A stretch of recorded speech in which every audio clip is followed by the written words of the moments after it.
দায়িত্বটা পালন করে ফেলি, না কি বলেন? আমি আর কি বলবো, আপনি যা ভালো মনে করেন। সব কাজ আমার একা করলে তো হবে না। মেয়ের বাবা হিসেবে আপনাদেরও তো একটা দায়িত্ব আছে নাকি? ছেলে মেয়ে দুজনেই তো এখন আমাদের, তাই না? ছেলে আপনার হবে কিনা জানি না, তবে মেয়ে আমার হয়ে যাবে এটা নিশ্চিত। আগামী ওই 19শে মে আমরা শুভ কাজটা সেরে ফেলতে পারি, যদি আপনাদের পক্ষ থেকে কোনো সমস্যা না থাকে। আমার জায়গা থেকে কোনো সমস্যা নাই।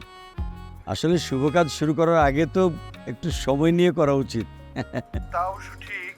এই যে সবাইকে দাওয়াত দেওয়া, বিয়ে কেনাকাটা করা, আর কত কি কাজ, তাই না? আমার বিয়ে কিন্তু দেখা দেখিতেই একটু সময় ক্ষেপণ করিনি।